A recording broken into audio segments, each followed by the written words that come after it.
আসতে চাই নাই, তুমি আমাদেরকে কেন পাঠাইলা? আর যদিও পাঠাইলা, বড় আদর করে দুনিয়ায় পাঠাইছো, কেন তোমার জন্য ইবাদত করতে হবে? আল্লাহ ফজরের সময় ঠান্ডা পানি উযু করতে কষ্ট হয়, 5 ওয়াক্ত নামাজ পড়তে বড় কষ্ট হয়। আল্লাহ নামাজ না পড়লে ভালো লাগে, কেন নামাজ পড়তে হবে? আল্লাহ তুমি আমাকে বলে দাও। ও রব্বুল আলামিন, রমজান মাসে রোজা রাখতে বড় কষ্ট হয়। আল্লাহ না খেয়ে কেন রোজা রাখবো? আল্লাহ তোমার জন্য কেন আমার না খেয়ে রোজা রাখতে হবে তুমি বলে দাও। আল্লাহ কেন আমাকে কষ্ট করার টাকা যাকাত দিতে হবে তুমি বলে দাও। ও রব্বুল আলামিন, আমরা কষ্ট করে রোজগার করে টাকা কামাই করছি, আল্লাহ কেন আমাকে হজ করতে হবে? ওই হজের টাকা দিয়ে আমি জমি কিনতে পারতাম। আল্লাহ কেন আমরা জমি কিনে না কিনে কেন হজ করবো তোমার খুশির জন্য? আল্লাহ তুমি বলে দাও। জিহাদের ময়দানে এই বন্ধ করে যারা চলে যাচ্ছে, আপনাদের পকেটে হাত দেন তো, মোবাইল নিয়ে যাচ্ছে কিনা দেখেন। অন্ধকারের ভিতরে চলে যাচ্ছে, এই লক্ষণ তো বেশি ভালো না। ভাই কড়া আওয়াজ করছি তো, কলিজার মধ্যে দাগ লাগছে। এই রোগ আছে তো, মাগরিবের নামাজ পড়েছে আজকে এখানে 2 কাতারও পড়েনি। কি কথা আওয়াজ দিয়ে বলেন, ঠিক না বেঠিক? জি ভাই, একটু থাকেন। আল্লাহর কাছে প্রশ্ন করে দেন, রব্বুল আলামিন, আব্দুস সামাদ আজাদ নামের এক গোলাম এসে আমাদেরকে বড় কথা বললাম, আল্লাহ কেন নামাজ পড়বো, কেন রোজা রাখবো, কেন হজ করবো, কেন যাকাত দেব, কেন তোমার ইবাদত করবো, তুমি আমাদের বলে দাও।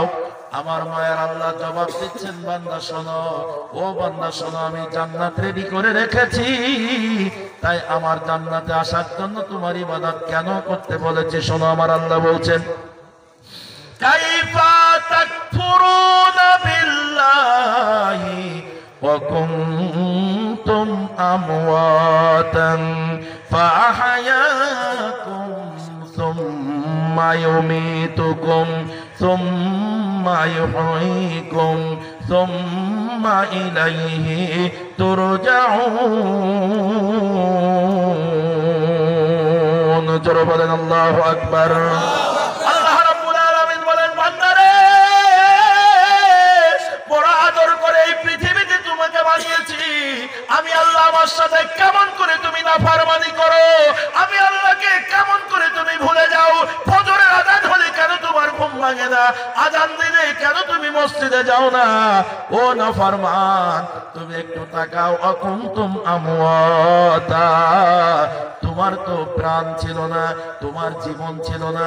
আজকের মজলিসে আপনারা যারা আছেন, আমাদের জীবনের দিকে তাকান। আমার আল্লাহ বলছেন আমাদের জীবন ছিল না। এই নাফরমান, আমার দিকে তাকাও। আমি আল্লাহ বলছি, ওয়াকুনতুম আমওয়াতা, তোমার জীবন ছিল না, তোমার প্রাণ ছিল না। এই দুনিয়ায় তুমি মন চাইলে জিন্দেগি কেমন করে চালাও। বান্দারে তাকাও, তোমার জীবন ছিল না, তোমার জীবন ছিল না। ভাই একটু তাকান, আমাদের জীবনের যার যার 0 পয়েন্টে জানতো জীবন ছিল না মানে কি? এই দুনিয়ার আমাদের 0 পয়েন্ট হলো মায়ের কোল, ঠিক নয় কি? মায়ের কোলে এখন চিন্তা শক্তি নিয়ে দেখেন, মায়ের কোলেও একদিন ছিলাম না। ছিলাম কোথায়? আরেকটু পেছনে যান, ছিলাম মায়ের গর্ভে। একটু কথা বলেন, ঠিক না বেঠিক?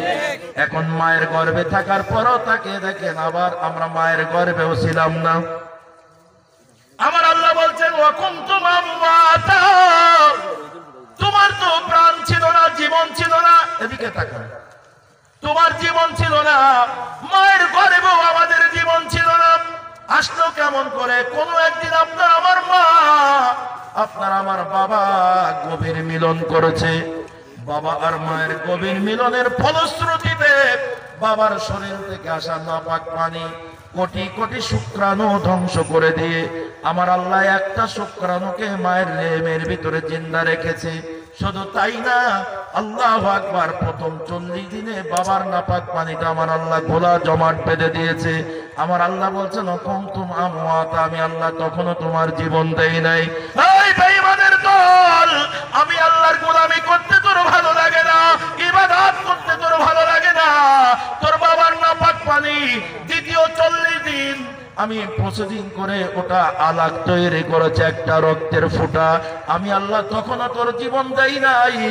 তোর বাবার নাপাক পানি তৃতীয় 40 দিন, যেদিন 120 দিন বাবার নাপাক পানির বয়স, 120 দিন যেদিন বাবার নাপাক পানির বয়স, ওই দিন রক্তপিণ্ড থেকে একটা ছোট্ট গোস্তের টুকরায় রূপান্তরিত করেছি। আমার আল্লাহ বলছেন তখন আমি আল্লাহ তোর জীবন দেই নাই।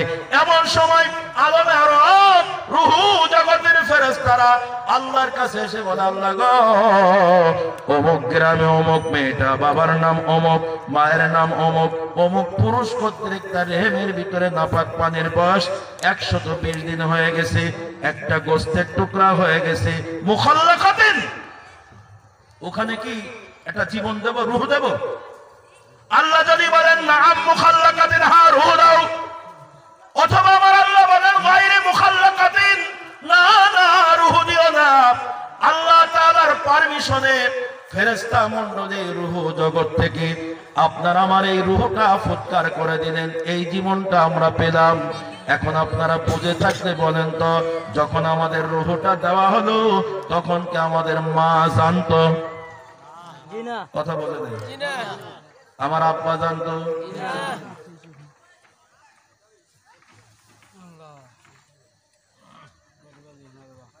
এটা আমি শুনে আসছি, কিন্তু সমস্যা হচ্ছে এখানে যে লোকগুলো উঠছে, আমি খেয়াল করছি বিশ্বকাপের খেলা রেজাল্ট শেষ না হওয়া পর্যন্ত ওরা এখানে বসবে না। আমি খেয়াল করেছি মানুষগুলো উঠছে কেন, বিশ্বকাপের খেলা সাথে সাথে কিছু মানুষ উঠছে প্যারালাইসিসের প্যারা, কষ্ট হচ্ছে, প্রস্রাবের চাপ, ডায়াবেটিস, কি করবে? এই জন্য মানুষ কিছু উঠছে। কারণ আমি যে কথা বলছি এই কথা বুঝতে হলে ওর মধ্যে কিছু মাল সামানও থাকতে হবে। আমি তো আজারি গল্প বলি না, এই কথা বুঝতে হলে তাকে বুঝার মতন কিন্তু সেন্স থাকা লাগবে, নাইলে তো কথা বুঝতে পারবে না। আমি একটু ভারী কথা বলে ফেলেছি, বুঝতে পারি নাই, তাহলে আমি একটা কিচ্ছা কাহিনী শুরু করতাম। আপনাদের ইন্ডিয়ার অধিকাংশ হুজুররা আজকের মজলিসে 2 জন বক্তা বক্তব্য দিয়েছেন, কোরআন হাদিসের কথা বলেছেন, মাশাআল্লাহ, কিন্তু অধিকাংশ ক্ষেত্রে বিভিন্ন কায়দায় কিচ্ছা কাহিনী বলে পার হয়ে যায়। আমাদের দেশেও এক শ্রেণীর লোকজন আছে, কিন্তু তাফসীরের হাইসিয়াত বোঝা বড় কঠিন। ভাইজান, 1 গ্লাস দুধ যদি আপনার কাছে দেওয়া হয়, ভাই এখন দ্রব্যমূল্যের ঊর্ধ্বগতি, তরকারি নাই, দুধ রান্না করে খান। এই দুধ রান্না করে সবাই খেতে পারে, বুড়ো মানুষও পারে, ছোট মানুষও পারে, কেন এখানে মাল মশলা কিছু দেওয়া লাগে না। হাড়ির মধ্যে দুধ, নিচে আগুনের তাপ, গরম হয়ে ফুটবে, ঠান্ডা করে খেয়ে নেবে, কোনো সমস্যা নাই। কিন্তু যদি বলি ভাই ওই দুধটা আজকে খাইয়েন না, ওই দুধের ভিতরে ঘি আছে, আপনি আমাকে ঘি বাহির করে দেন। দুধের ভিতরে মাখন আছে, আপনি আমাকে বাহির করে দেন। দুধের ভিতরে দধি তৈরি করা যায়, আমাকে দই বানিয়ে দেন। যদি বলি দুধের ভিতর থেকে ছানা আছে, ছানা বাহির করে আমাকে মিষ্টি বানিয়ে দেন, তাহলে আমাদের অধিকাংশ মানুষ কথা বলেন ঠিক না বেঠিক? আমি যে আয়াত পড়েছি, আয়াতের পর আয়াত পড়ার নাম শুধু তাফসীর নয়। তাফসীর শব্দ অর্থ হলো কোন ঢাকা জিনিসটাকে খুলে দেওয়া। ঢাকা মানে বাংলাদেশের রাজধানী ঢাকা না, কোন জিনিস ঢেকে রাখা আছে, ঢাকনা দেওয়া আছে, ওর ভিতরে কি আছে বোঝা যায় না, ওটাকে ওপেন করে দেওয়া, সর্বস্তরের মানুষ যেন বুঝতে পারে, এভাবে কথা বলা সাধারণ ভাবে, এটার নাম হলো তাফসীর। আমি কোরআনের আয়াত পড়েছি 2টা পাঠ, একটা পাঠ বুঝাইতে চেষ্টা করেছি ইবাদত করব আল্লাহর, অন্য কারণ নয়। কেন? তার তথ্য বলার জন্য এ পর্যন্ত এসেছি। আজকের যতজন মানুষ আছেন এখানে সবাই বলেন ইবাদত করবেন কার? আল্লাহর। আরো জোরে আওয়াজ দিয়ে বলেন কার? আল্লাহর। কিন্তু কেন? আল্লাহ বলছেন বান্দা, তোমার জীবনটা যেদিন দিলাম তোমার মা জানে না, তোমার আব্বাও জানে না, তোমার বন্ধু জানে না, পৃথিবীর কোন মানুষ জানে না। আমি আল্লাহ দয়া করে মায়া করে তোমার জীবনটা দিলাম। তোমার বাবার মা ইতিপূর্বে শতবার চেষ্টা করেছে, আমি আল্লাহ তোমার মার বাবার চেষ্টাকে ব্যর্থ করে দিয়ে যেদিনের নাপাক পানি আমি আল্লাহ কবুল করেছি, তোমার মাও জানে না, বাবাও জানে না। তোমার যেদিন জীবন দিলাম সেদিনও পৃথিবীর কেউ জানে না। তাই এই পৃথিবী নামের জায়গায় তোমার এই সুন্দর জীবনটা আমি আল্লাহ নিজে কুদরতে ভালোবেসে দান করেছি। তাই যতদিন পৃথিবীতে বেঁচে থাকবা আল্লাহ তা'বুদু ইল্লা ইয়া, একমাত্র আমি আল্লাহর ইবাদত করবা, অন্য কারোর নয়। একটু সবাই জোরে আওয়াজ দিয়ে বলেন আল্লাহু আকবার। 2 নম্বর বিষয়, আর লম্বা করবো না, শেষ করে দেব। আমার আল্লাহ বলছেন বিল ওয়ালিদাইনি ইহসানা, ইবাদতের পরে মা বাবার খেদমত করবা, মা বাবার হক আদায় করবা। জোরে বলেন কথাটা কার? এখন বলেন নামাজ পড়ার হুকুম কার? রোজা রাখার হুকুম কার? হজ করার হুকুম কার? যাকাত দেওয়ার হুকুম কার? মা বাবার খেদমত করতে হবে হুকুমটা কার? সব আল্লাহর হুকুম। কথা বলেন ঠিক তো? এবার বলেন তো এর ভিতরে কোনো পাওয়ার কম বেশি আছে কি? কথা বলেন না কেন? আপনারা কিরকম বোঝেন ইসলামটা এখন বুঝে গেছে। পাঁচটা বিষয় বলেছি, গুরুত্ব, পাওয়ার, ক্লাসিফিকেশন আছে কিনা এটা বলতে পারলেন না, কারণ আপনি দুধ জাল দিয়ে খাওয়া পাটি দুধের ঘি বাইর করতে জানেন না।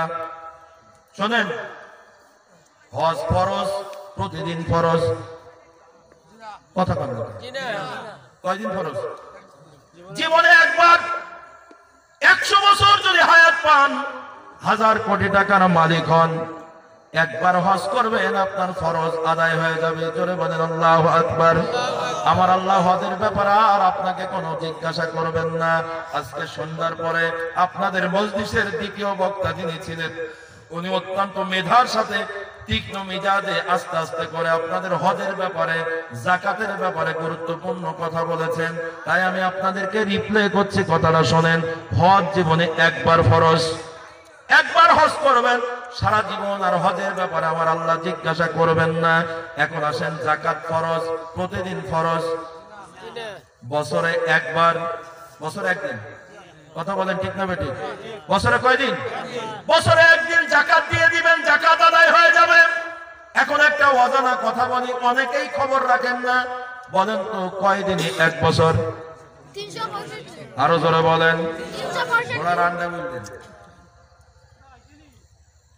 ভাইরান। 365 দিন হলো খ্রিস্টানদের তৈরি করা ইংরেজি ক্যালেন্ডার। বাংলা ক্যালেন্ডার 365 দিনে এক বছর। আমার আল্লাহর কাছে বাংলা ক্যালেন্ডারের কোনো দাম নাই, ইংরেজি ক্যালেন্ডারের কোনো দাম নাই। এদিকে তাকান ভাইজান, রমজান মাসে রোজা রাখেন কোন ক্যালেন্ডার দিয়া? জোরে বলেন। আরবি তো। আমার ভাইজান ঈদের নামাজ পড়েন কোন ক্যালেন্ডার দিয়া? আপনারা হজ করেন কোন ক্যালেন্ডার দিয়া? আপনারা নামাজ পড়েন কোন ক্যালেন্ডার দিয়া? আরবি। কখন সূর্য ডুবে তার দিকে তাকায়া আপনারা আরবি ক্যালেন্ডার দিয়ে নামাজ পড়েন। ইসলামের বিধান, নামাজ পড়েন আরবি ক্যালেন্ডার, রোজা রাখেন আরবি ক্যালেন্ডার, হজ করেন আরবি ক্যালেন্ডার, নাকি ইংরেজি? যারা বলেন হজ করেন কোন ক্যালেন্ডার? আরবি ক্যালেন্ডার। তাহলে যাকাত কেন ইংরেজি ক্যালেন্ডার? আপনার যাকাত হয় নাই, যাকাত দিবেন আরবি ক্যালেন্ডার, আর আরবি ক্যালেন্ডারে 354 দিনে এক বছর। এটা আমাদের সমাজের অনেক মৌলবীরাও খবর রাখে না, কখন কি ঘটে গেল। রাগ করলেন মনে হয় আমার পরে? আমরা হুজুররাও তো খবর রাখি না, কি হলো এক বছরে জানুয়ারি থেকে জানুয়ারি যাকাত দেবেন। তোমার নামাজ রোজা হজ যাকাত এগুলো, নামাজ রোজা হজ এগুলো সব তোমার আরবি ক্যালেন্ডার, আর আল্লাহর হুকুম যাকাত এখন ইংরেজি আর বাংলা ক্যালেন্ডার। আবার শুনে রাখেন, ইংরেজিতে বাংলায় 365 দিনে এক বছর, আর আরবি ক্যালেন্ডার চাঁদ অনুযায়ী আরবি ক্যালেন্ডার হলো 354 দিনে এক বছর। যারা যাকাত দিবেন 354 দিন হিসাব করে যাকাত দিবেন, এটা হলো ইসলাম। কষ্ট হয়েছে আপনাদের, বুঝতে পারছি। আপনারা তো আলেম ওলামার কাছে খবর নেবেন না, টাকা হয়েছে নিজের মতন জানুয়ারি টু জানুয়ারি হিসাব করে যাকাত দিয়ে দিলেন। নামাজ পড়ার সময় আলেম ওলামা খোঁজেন, যাকাত দেওয়ার সময় জিজ্ঞাসা করা লাগে না, হুজুর আজকে আরবি তারিখ কত? সেখান থেকে সেই তারিখ পর্যন্ত হিসাব করে এক বছর মিলিয়ে যাকাত দিবেন। কথা বুঝতে পারেন নাই আমার কথা? জোরে বলেন, যাকাত দেবেন কয়দিনে এক বছর? 354 দিনে এক বছর। আসেন, বলতেছিলাম যে কথা, একদিন যাকাত দিবেন সারা বছর, আর আমার আল্লাহ যাকাতের ব্যাপারে কিছুই বলবেন না। এখন আসেন আমার ভাই, রোজা রাখা ফরজ, এটা কি প্রতিদিন ফরজ? কথা বলেন, কয়দিন? জোরে বলেন। 1 মাস রোজা রাখা ফরজ। 1 মাস রোজা রাখবেন, বাকি 11 মাস আমার আল্লাহ রোজার ব্যাপারে আপনাকে আর বাড়াবাড়ি করবে না, কোনো প্রশ্ন করবে না। 1 মাস রোজা রাখবেন, আমার আল্লাহর একটা হুকুম ফরজ আদায় হয়ে যাবে রোজা। এখন আসেন, নামাজ পড়া ফরজ, এটা প্রতিদিন কয়বার? আরো জোরে বলেন। 5 বার, এর বেশি লাগবে না। তবে একটা মজার কথা দেখেন, ফজর পড়বেন, জোহর পর্যন্ত মাঝখানে বিরাট বড় ফাঁকা জায়গা। আমার আল্লাহ নামাজের ব্যাপার আপনাকে বলবে না মসজিদে বসে থাকো। জোহর পড়বেন আসর পর্যন্ত, আল্লাহ বলবেন না আবার তুমি মসজিদে বসে থাকো, তুমি চলে যাও।